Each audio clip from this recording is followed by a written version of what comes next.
우리에게 주시는 말씀은 누가복음입니다. 누가복음 23장 33절에서 34절입니다. 누가복음 23장 33절에서 34절 말씀 우리 다 같이 합독하도록 하겠습니다. 해보리라 하는 곳에 이르러 거기서 예수를 십자가에 못 박고 두 희망자도 하나님 우편에 하나님 좌편에 있더라. 이에 예수께서 이르시되 아버지 저들을 사하여 주옵소서 자기들이 한 것을 알지 못함이니이다 하시더라. 그들이 그의 옷을 나눠 죄리 뽑을세. 할렐루야. 우리 앞에 옆뒤에 계신 분들에게 인사하겠습니다. 반갑습니다. 하나님 큰 은혜를 주옵소서. 저는 제가 예배를 인도할 때 나도 은혜 받아야지 라는 생각으로 예배에 임하고 또 설교도 그렇게 합니다. 하려고 노력을 해요. 그래서 저 목사는 왜 이렇게 찔끔찔끔 내도 눈물을 흘리나 주책이다 그렇게 보지 마시고 나도 예배에 은혜 받아야 되겠다는 생각을 하고 있구나 그렇게 봐주시면 좋겠습니다. 오늘은 종료주일입니다. 아까도 말씀드렸지만 예수님이 십자가를 지시기 위해서 예루살렘 마지막 예루살렘 입성하신 오늘이에요. 그때 사람들이 종려나무까지 흔들면서 호산나 다윗의 자손에 찬송하리로다 높은 곳에 찬송하리로다 그래서 호산나 주일이라고 얘기를 합니다. 그리고 이 종료주일을 시작으로 고난이 시작되죠. 십자가의 고난이. 그래서 부활하기 전까지 한 주간을 고난 주간이다 그렇게 얘기를 합니다. 그리스도의 십자가 고난과 죽음을 기념하는 주간입니다. 그래서 오늘부터는 예수님의 십자가 위에서 하신 7가지 말씀에 대해서 좀 여러분과 나누기를 원하는데요. 예수님이 십자가 위에서 가장 처음 말씀하신 것이 오늘 본문의 말씀인데 뭐라고 말씀하시냐면 아버지 저들을 사하여 주옵소서 자기들이 하는 것을 알지 못하느니이다. 아버지 저들을 사하여 주옵소서 저들이 하는 것을 알지 못하느니이다. 이 말씀을 좀 우리가 고민해 보면서 좀 여러분과 좀 은혜를 나눠보고자 하는데요. 이 말씀을 하신 예수님의 좀 상황이 지금 어떤 상황인지 좀 우리가 보기로 합니다. 이 말씀을 하신 예수님의 상황. 오늘 말씀에서도 얘기하고 있지만 예수님은 두 죄술당함과 함께 십자가에 못 박혀 계십니다. 여러분 이 십자가형은 극한의 고통을 오랫동안 느끼면서 서서히 죽게 만드는 십자가형입니다. 그러니까 극한의 고통을 오랫동안 느끼면서 서서히 죽게 하는 것. 그러니까 인간이 고안해낸 것 중에 아주 잔혹한 극형이 십자가형입니다. 그리고요, 예수님의 십자가가 잔혹하기만 한 것이 아니라 여러분 예수님의 십자가는 부당한 것입니다. 왜 부당하죠? 예수님의 십자가는 부당한 것입니다. 왜냐하면 예수님은 죄가 없으시기 때문이에요. 우리가 사도신경으로 신앙을 고백할 때 본디오 빌라도 나오잖아요. 참 이 사람은 앞으로 주님 오실 때까지 이런 이름으로 우리가 빌려지지 않기를 바라는데 본디오 빌라도 이 본디오 빌라도는 예수님 죄가 없다는 걸 알았어요. 그래서 3번이나 선언을 합니다. 나는 그래서 아무 죄도 찾지 못하였노라. 3번이나 예수님의 무죄를 선언해요. 그런데도 왜 십자가형에 동의를 했습니까? 사람들이 유대인의 왕이라고 하는 그렇게 자처하는 저 불순분자를 만약에 풀어주면 그 불순분자를 비호하는 세력이 될 것이다. 이것을 로마 황제에게 우리가 보고할 것입니다. 사람들이 그렇게 협박을 하니까 그거에 못 이겨서 그냥 십자가에 못 박혀 내버려 둔 거예요. 유대인의 왕이라는 사람을 내버려 두면 황제를 모욕하는 것이 되기 때문에 자기의 자리가 위협을 받기 때문에 그냥 그렇게 내버려 둔 것입니다. 그러니까 보세요. 얼마나 부당한 일입니까? 이런 상황에 그냥 죄를 뒤집어 씌우고 십자가를 지는 거예요.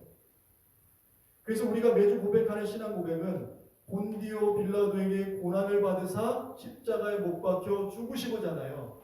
여기서 말하는 본디오 빌라도에게 받은 고난은 뭐냐면 부당함에서 시작된 고난이다. 그렇게 볼 수가 있는 거예요. 부당함에서 시작된 고난이다. 또한 예수님의 십자가는 잔혹하고 부당한 것일 뿐만 아니라 수치스럽고 모욕적인 것입니다. 십자가요. 그림 하나를 보여주시겠어요? 이 그림은 19세기 후반에서 20세기 초반 미국에서 가장 유명한, 가장 강력하고 중요한 사실주의 작가라고 평가를 받는 토마스 에이킨스가 그린 The Crucifixion이라는 그림입니다. 예수님의 얼굴을 보면 이 옆에 그려놓은 예수님 얼굴 각도하고 비슷하죠. 우리 김춘파 권사님이 저걸 딱 그려서 붙여주셨는데 얼마나 화가같이 그려주셨는지, 그렇죠? 얼마나 감사한지 모릅니다. 참 의미 있는 그림을 붙여주셨습니다. 보세요. 토마스 에이킨스 사실주의 작가가 십자가를 그린 거예요. 여러분 이 그림을 볼 때 다른 예수님이 못 박히신 그 십자가와 조금 다른 부분이 있다고 좀 느껴지십니까? 어떤 부분이 좀 다른 것 같습니까? 네. 그러니까 다른 예수님의 십자가는 굉장히 잔혹스러워요. 막 그냥 이 십자 피 범벅에 그죠? 근데 여기는 좀 그런 것보다는 어떤 걸 좀 사실스럽게 묘사하고 있냐면 이 십자가는 수치와 모욕이라는 것을 좀 더 사실적으로 좀 그려서 드러내고 있다는 것입니다. 여러분 그림만 봐도 수치스럽고 모욕스럽죠? 십자가형은 그런 겁니다. 십자가형은 그래 있어요. 그러니까 이 십자가는 처형하는 자들을 벗겨서 십자가에 못 박고 그 십자가에 못 박힌 것을 사람들이 다 볼 수 있는 공공장소에 광장이라든지 내거리라든지 큰 대로라든지 높은 곳에서라든지 그렇게 사람들에게 다 보이게 매달려 놓습니다. 그리고 그 사람을 매장시키지 않고 가만히 두어서 들짐승과 썩은 시체를 먹는 새들이 그것을 뜯어 먹도록 그냥 내버려 두는 거예요. 그러니까 인권이라는 건 전혀 없는 처형당하는 당사자에게 완전한 굴욕과 수치와 모욕을 주는 것이 십자가형입니다. 자, 십자가형 세 가지로 정리를 했죠. 잔혹하고 부당하고 수치스럽고 모욕적인 십자가입니다. 자, 그런데 그런 십자가, 극도로 고통스러운 그 십자가를 당하는 순간에 예수님이 하신 첫 마디가 뭐예요? 나를 그런 십자가에 못 박은, 나를 그런 십자가에 당하게 한 그 사람들을 하나님 용서해달라는 기도를 하고 있다는 것입니다. 예수님이니까 할 수 있지 이렇게만 보지 마시고 정말 잔혹하고 부당하고 수치와 모욕을 다 주는 그 십자가, 그 십자가를 당하시면서 그것을 당하게 한 사람들을 향해서 하나님 저들을 용서해 주십시오. 아니 도대체 왜 예수님이 이러고 계시는 걸까요? 우리가 믿는 예수님 좀 당당하게 좀 그럼 얼마나 좋을까? 왜 이러고 계시냐는 거예요. 여러분 마태복음 26장을 보시면 베드로가 예수님을 잡으러 오려는 대제사장의 종 말고의 귀를 쳐서 귀를 자르는 사건이 일어나잖아요. 그저 예수님이 뭐라고 합니까? 칼을 쓰는 자는 칼로 다 막아야 된다 라고 꾸짖으면서 하신 말씀이 있어요. 어떤 말씀이냐면 마태복음 26장 53절 말씀입니다. 너는 내가 내 아버지께 구하여 지금 12군단 더 되는 천사를 보내시게 할 수 없는 줄로 아느냐? 이게 무슨 말이에요? 12군단, 이거랑은 상관이 안 되는 영계의 모든 천군 천사를 다 동원해서 내가 다 이길 수 있는데 내가 그걸 못할 줄 아느냐라는 거예요. 그 무력을 쓸 줄 몰라서 내가 지금 당하고 있냐, 그 얘기를 하고 있는 거 아닙니까? 그렇다면 또 질문이 드는 거예요. 이런 분이, 이런 대단한 능력을 가지신 분이 왜 이 모든 잔혹함과 부당함과 수치와 모욕을 다 감당하고 계시는 걸까? 감당하시다 못해 나를 피고인으로 만들어버린 그 사람들을 용서해달라고까지 그렇게 기도하고 있는 것일까? 여러분 그 이유는 뭐냐면요, 예수님을 따르는 사람들은 물론이거니와 예수님은 나를 그렇게 잔혹하게 대하고 부당하게 대하고 수치와 모욕을 주는 저들조차도 사랑하시기 때문이라는 것입니다. 예수님은 저들에게조차도 구원의 기회를 주고자 하시기 때문이었다는 것입니다. 예수님은 저들조차도 어떻게 해서든지 살리기 위해서 예수님은 그 십자가의 극한의 고통에서 가장 첫 번째로 하신 말씀이 저들을 용서해달라는 기도를 하고 계셨던 것입니다. 그래서 우리가 예수님을 믿게 된 것은 여러분 바로 우리도 저들과 같이 영적으로 무지해서 예수님을 거부했던, 그래서 영원한 멸망의 길을 좋다고 가고 있던 우리의 모든 죄와 악함을 용서해 주시는 이 사랑에 우리는 감격하고 감동하고 눈물을 흘리면서 무너졌기 때문이 아니냐는 거예요. 여러분, 우리가 왜 예수님 믿고 있습니까? 왜 그 십자가하면 내 마음속에 그 감격이 일어납니까? 우리도 그와 같은 저들조차도라는 그 저들조차도에 들어가 있던 우리의 모습임에도 불구하고 우리를 사랑하시기 때문에, 우리를 구원해 주시기 위해서, 우리를 살리시기 위해서 이 기도를 하셨다는 것입니다.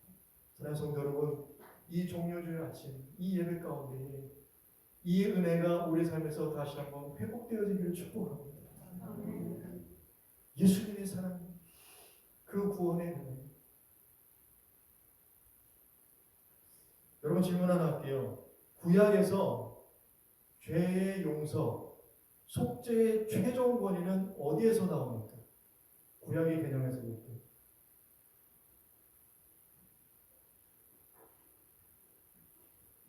구약에서 볼 때 죄 용서, 속죄의 최종 권위는 어디서 나오죠?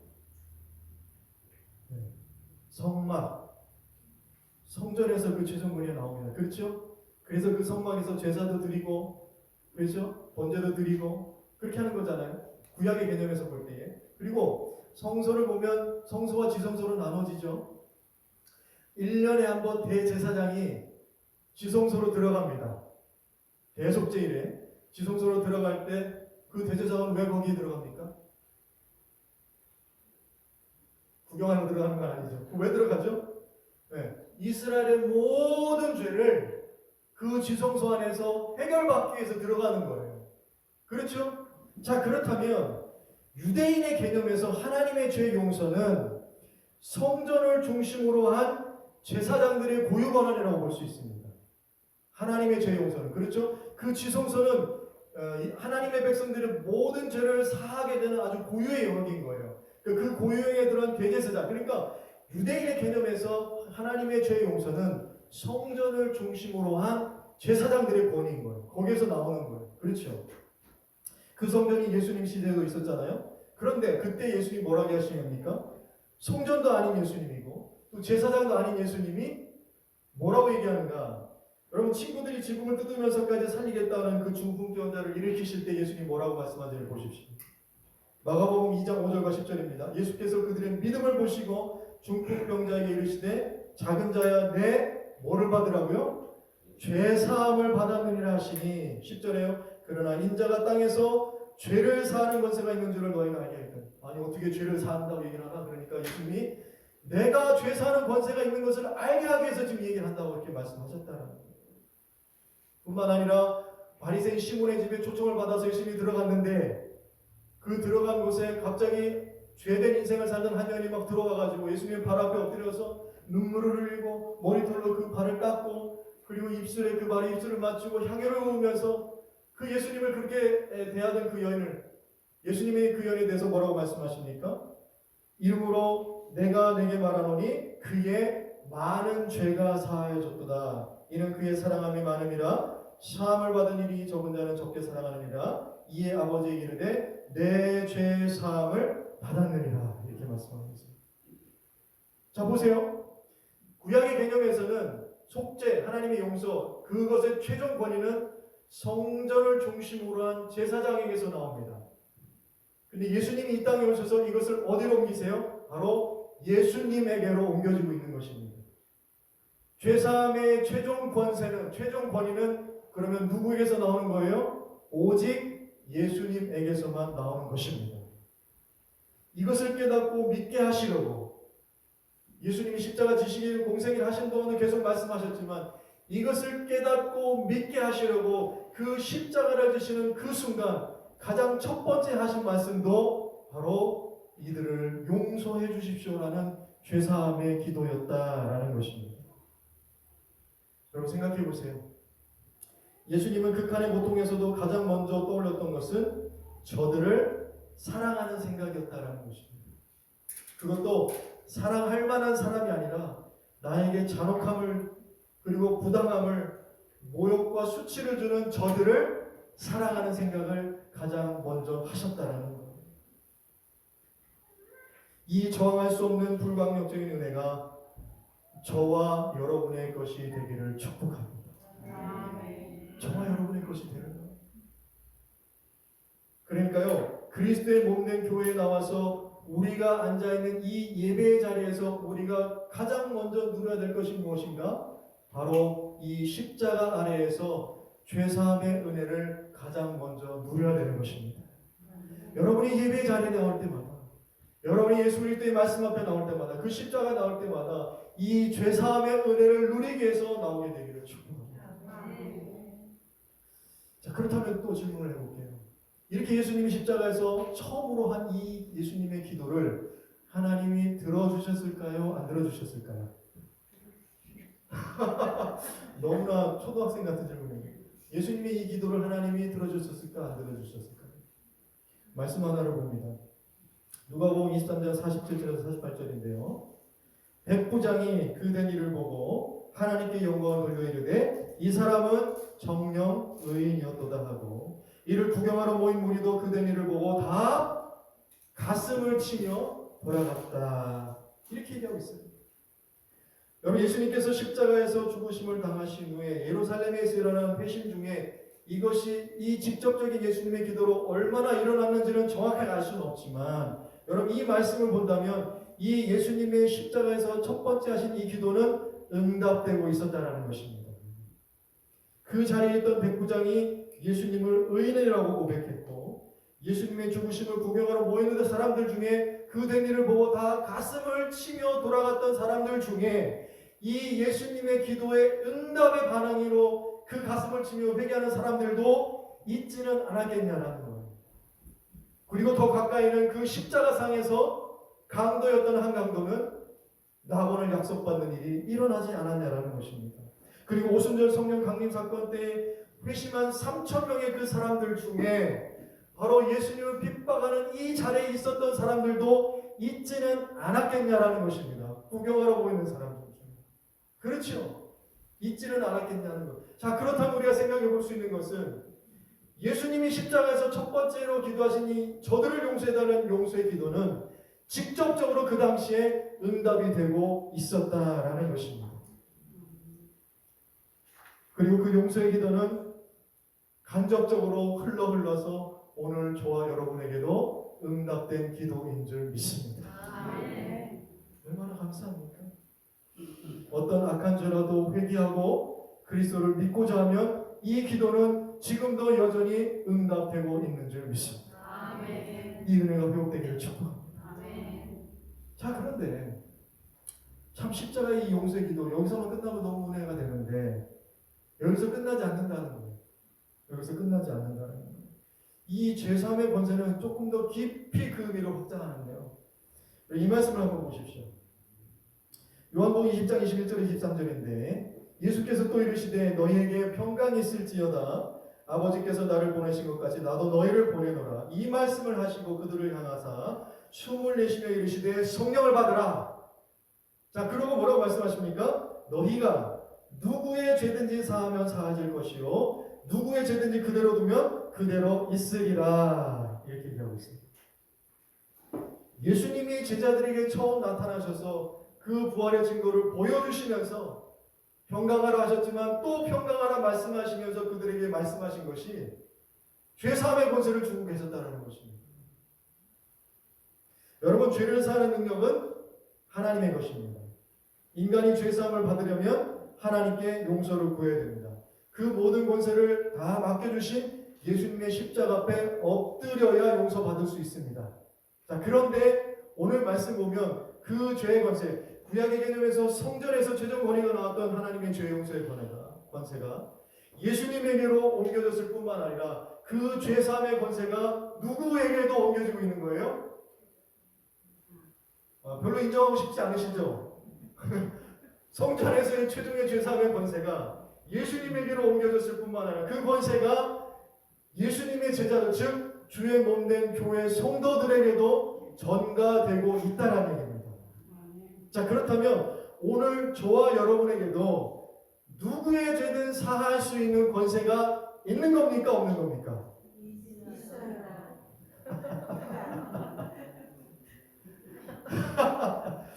생각을 좀 깊게 하게 만들죠. 누구의 죄든 사할 수 있는 권세가 있는 거죠. 이 말씀대로 있는 거예요. 주신 거예요. 예수님이 주셨어요. 제자들에게 주셨고 교회 공동체에게, 믿음의 공동체, 신앙의 공동체, 그 예수 믿는 교회의 공동체에게 주셨다는 얘기입니다. 그럼 또 한번 질문합니다. 여러분, 이 누구든지 죄를 사하는 죄사함의 권세를 얼마나 사용하고 계십니까? 권사님 돌리를 아유 돌리를 네버 전도. 네, 그럴 수 있죠. 맞아요.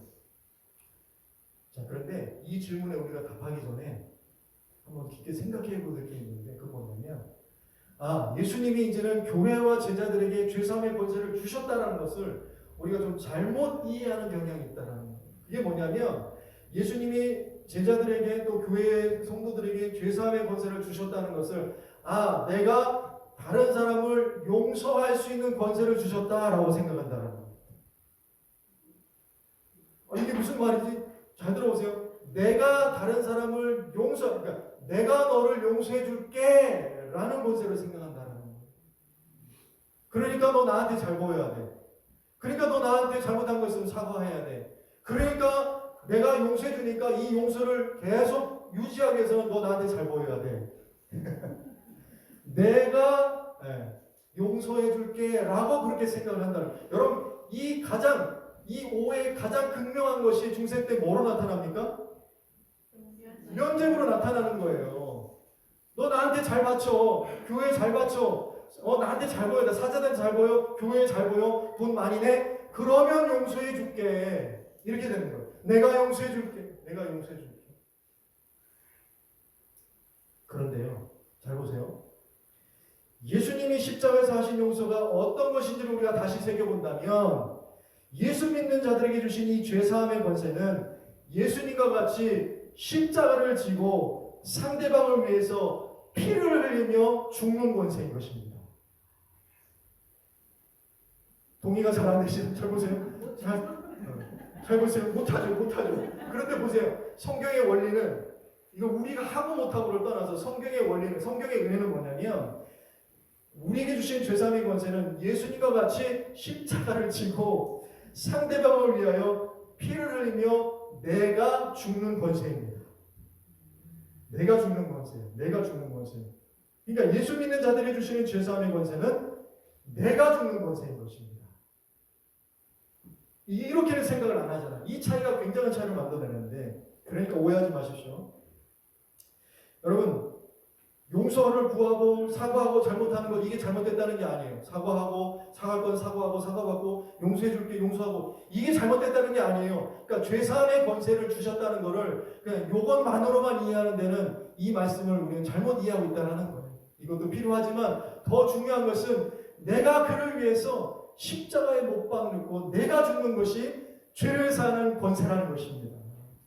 그러니까 죄사함의 권세는 내가 너 용서해 줄게 권세가 아니라 내가 죽는 권세인 거예요. 그래서 그 십자가에서 나를 잔혹하게 대하고 부당하게 대하고 모욕과 수치를 주는 사람들을 바라보게 되는 권세입니다.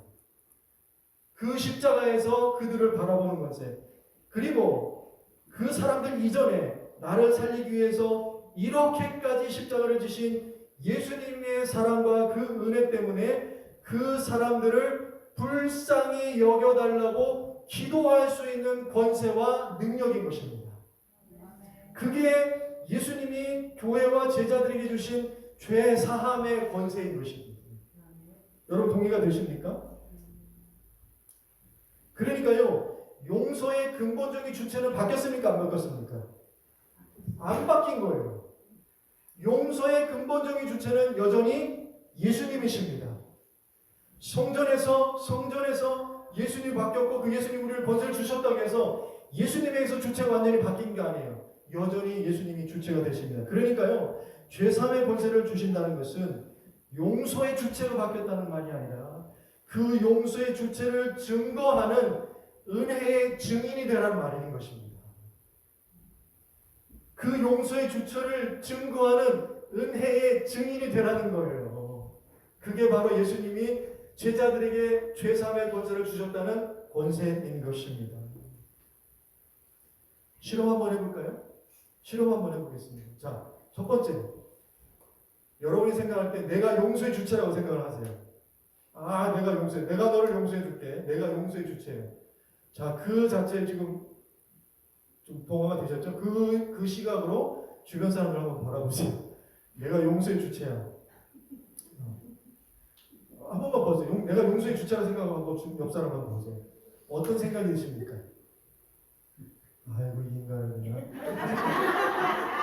내가 용서의 주체니까 너 나한테 사과할 거 많지? 다 사과할 게 보이는, 그렇지 않아요? 아, 저만 그렇게 보니까. 그러니까 대단한 성자 아니고서는 내가 용서의 주체가 되어서 다른 사람들을 바라보면 다 거슬리죠. 이것도 사과해야 되고 저것도 사과해야 되고 내가 사과 받아줄 테니까 용서해 인간아, 이렇게 되는 거. 그렇죠? 자, 그런데 시각을 좀 바꿔서 용서의 주체가 내가 아니라 용서의 주체인 예수님을 증거하는 입장에서 내 시각이 바뀌면 그 시각으로 다른 사람들을 한번 바라보면 어떻게 바뀔까? 그러니까 내가 용서의 주체가 아니라 그 용서의 주체이신 예수님을 내가 증거하는 증인이라는 입장에서의 그 시각으로 다른 사람 한번 다시 한번 바라보세요. 아까 바라볼 때 이 인간이라고 보였던 이것들이 지금 어떻게 보일까? 한번 보세요. 달라져 보입니까? 아직도 안 달라져 보여요. 시간이 좀 걸립니까? 보세요. 내가 용서의 주체가 되었을 때 사람들을 볼 때는 용서가 안 돼요, 사실. 진짜로. 다 사과 받아야 될 것만으로 보입니다. 그런데 내가 주체가 아니라 용서의 주체이신 예수님을 증언하고자 하는 증인의 시각으로 다른 사람들을 바라볼 때 왼수 같은 남편도, 왼수 같은 아내도, 왼수 같은 자식도, 왼수 같은 사람들도 여러분 그 십자가의 시각에서 바라보면 조금이라도 불쌍하게 보인다라는 거예요. 압니다. 그것이 절대 쉽지 않다라는 거. 그게 절대로 쉽지 않다라는 거. 그 시각에서 바라보더라도 정말 조금이라도 불쌍해 보이는 거 그게 쉽지 않다는 걸 알아요. 그러나 예수님의 십자가는 이 모든 잔혹함과 부당함과 수치와 모욕이 불쌍해 보이도록 하는 능력이 있는 것입니다. 그렇죠. 불쌍하게 보이는 능력이 있는 거예요. 그러고 보니까 잘 보세요. 결국 이것은 저들을 위한 것일 뿐만 아니라 불쌍히 여기게 되는 그 예수님의 용서의 주체를 내가 증거하게 되는, 그래서 나도 십자가의 은혜로 살아나는 능력이 있다는 것입니다. 그러니까 예수님이 주신 죄 사함의 권세는 내가 용서해 줄게 이게 아니라 나도 사는 권세인 거예요. 내가 살아나는 권세인 거예요. 그 십자가의 은혜로, 그 십자가의 감사로, 그 십자가의 보혈로 내가 살아나는 권세가 되는 것입니다. 여러분 이 논리가 동의가 되십니까? 그래서 예수님은 이 원리를 매임과 풀림의 원리로 설명을 해주세요. 매임과 풀림의 원리로 설명을 해주십니다. 여러분 마태복음 18장 15절에서 18절 말씀 보세요. 내 형제가 죄를 범하거든, 죄를 범하거든 가서 너와 그 사람과만 상대하여 권고하라. 만일 들으면 내가 내 형제를 얻을 것이요. 죄를 범하면 여기저기 가서 아유 인간이 저랬대 이렇게 얘기하지 말고 당사자하고 얘기하라는 거예요. 네? 어디 가서 막 근거 없는 거 인간이 저랬대 저래 다 이렇게 하지 말고 딱 그 사람만 얘기하라는 것입니다. 16절. 그리고 만일 듣지 않거든, 그래도 안 들어, 그러면 한두 사람을 데리고 가서 두세 증인의 입으로 말마다 확인하게 하라는 거예요. 왜냐하면 딴소리 하니까 나중에 증인이 없으면 딴소리 하니까. 그리고 17절 보세요. 만일 그들의 말도 듣지 않거든 교회에 말하고, 교회의 말도 듣지 않거든 이방인과 세리인같이 여겨라. 이제 교회의 이제 멤버로 우리는 생각 안 하겠다 이렇게 얘기하는 거 아닙니까? 자, 그러면서 18절에 뭐라고 말씀하세요? 진실로 너희에게 이르노니 무엇이든지 너희가 땅에서 매면 하늘에서도 매일 것이요 무엇이든지 땅에서 풀면 하늘에서도 풀리리라. 이 문맥에서 하신 말씀이에요. 이 말씀만 똑 떨어져가지고 너희가 한 땅에서 잘 돼야지 뭐 하늘에서 뭐 큰 축복이 있고, 뭐 이렇게만 이게 아니라는 거예요. 그리고 뭐 땅에서 안 되면 하나님이 안타까우시고 이게 아니라는 거예요. 이 말씀을 볼 때에 땅에서 매면 하늘에서 매고 땅에서도 풀면 하늘에서 풀린다는 이 매임과 풀림의 원리는 어떤 현상에서 일어나는 영적 원리라는 거예요.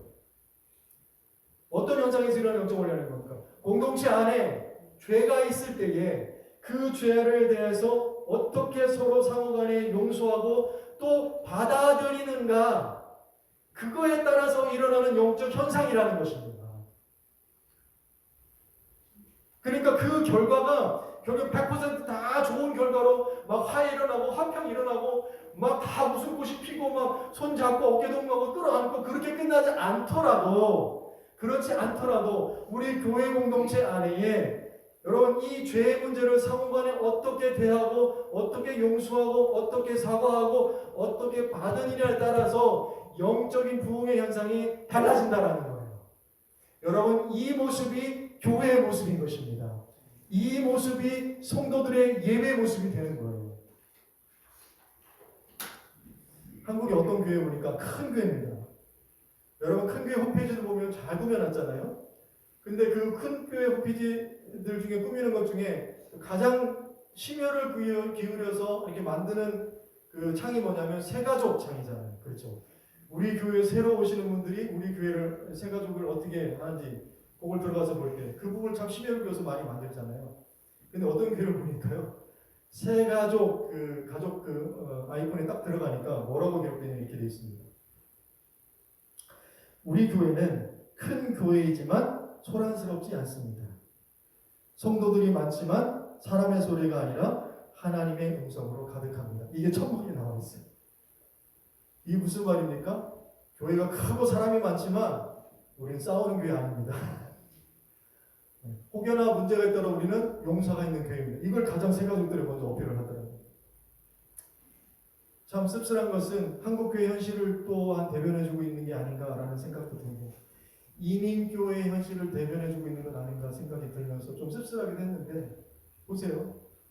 우리 교회는 싸우는 교회가 아니다라고 얘기하는 얘기는 교회와 성도들이 많이 싸우고 있다는 얘기 아닙니까?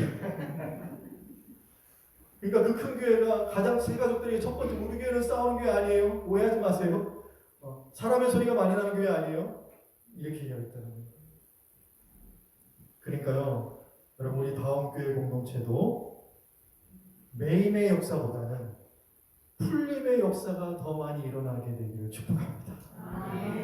교회 공동체뿐만 아니라 여러분의 인생에서도 매임의 역사가 아니라 풀림의 역사들이 더 많이 일어나게 되기를 축복합니다. 여러분 이것이 예수님이 십자가에서 보여주시고 우리에게 맡겨주신 죄사함의 권세와 능력임을 잊지 않게 되시기를 바랍니다. 이민교회도 경험을 해봤고요. 또 개척교회들을 해오면서 그런 걸 많이 보았는데요. 용서의 주체가 자기가 되어서 풀어보려는 모든 시도는 거의 100% 다 성공하지 못하더라는 겁니다. 용서의 주체가 내가 돼가지고 이 사과와 죄의 용서의 문제를 해결하려고 하면 절대로 거의 100%다 실패하더라는 거예요. 그래서 사과받고 용서하려면 용서의 주체를 예수님으로 바꾸는 시간을 좀 충분히 가진 후에 시도해야 된다는 것입니다. 용서의 주체를 누구로 바꾸라고요? 예수님으로 바꾸고 난 좀 그 시간을 가진 후에 시도를 해야 된다는 거예요. 그래서 이것은 내 능력으로 할 수 있기보다는 그리스도의 평강이 우리 안에 있을 때 할 수 있는 일인 것입니다. 그리고 성령님의 충만하신 인도와 도우심이 있어야만 되는 일인 것입니다. 그래서 이 상태에서 그리스도의 용서가 나가게 되는 거예요. 그래서 예수님은 제자들에게 평강을 먼저 선포해 주시고 성령 충만을 먼저 약속해 주시고 그 다음에 너희가 가서 죄사함을 구하라, 죄사함을 선포하라, 그 사명을 주셨던 것입니다. 사랑하는 성도 여러분, 오늘 우리에게도 이 죄사함의 권세가 회복되기를 축복합니다. 여러분 남편을 볼 때, 아내를 볼 때, 교회 안의 성도들을 바라볼 때, 또 직장과 사회생활과 학교에서 사람들을 대할 때에 내가 용서의 주체가 되기보다는 용서의 주체이신 예수님이 나에게 보여주신 그 은혜를 드러내는 증인으로서의 시각으로 우리의 신앙의 모습들이 되어지기를 축복합니다. 말씀을 맺는데요, 사랑하는 성도 여러분, 오늘 십자가의 극한 고통에서 예수님이 하신 첫 번째 말씀을 기억하십시오. 그래서 혹여나 여러분, 우리가 처해 있는 현실이 정말 잔혹한 현실, 때로는 부당한 대우를 받고 있는 현실, 때로는 모욕과 수치를 받고 있는, 저 사람들 도대체 어떻게 했으면 좋을까? 물화가 쌓이고 있는 그런 현실이 있습니까? 물론 법적으로 할 것들은 법적으로 풀어야 되겠지만, 그럼에도 우리를 적대시하는 저들을 향한 이 십자가에서 첫 번째 기도, 하나님, 저들을 용서해 주십시오. 저들이 알지 못해서 그렇습니다. 하나님, 저들을 용서해 주옵소서. 라는 이 용서의 기도가 저와 여러분의 기도가 되기를 부탁합니다. 그래서 이 기도는 내가 용서할 수 있기 때문이 아니라 십자가의 은혜가 그럴 수 있기 때문에 할 수 있는 기도입니다. 이 기도는 나는 정말 어렵습니다. 아니, 나는 정말 안 되지만 모든 잔혹함과 정말 부당함과 수치와 모욕을 당하신 예수님만큼은 결단코 나를 버리지 아니하시고 그런 상황 가운데는 나와 함께 하신다는 약속이 있기 때문에 할 수 있는 기도인 것입니다. 우리에게는 어떠한 값도 요구하지 않지만 우리를 구원하신 이에게는 무한한 값을 요구하고 있는 그 은혜 때문에 여러분, 그 은혜로 우리가 서로를 바라볼 수 있고, 그렇게 우리의 죄사함의 권세로 그리스도의 복음을 증거하며 교회의 부흥을 일으키는 우리 다음교회 모든 성도들이 다 되시기를 예수님의 이름으로 축복합니다. 아멘.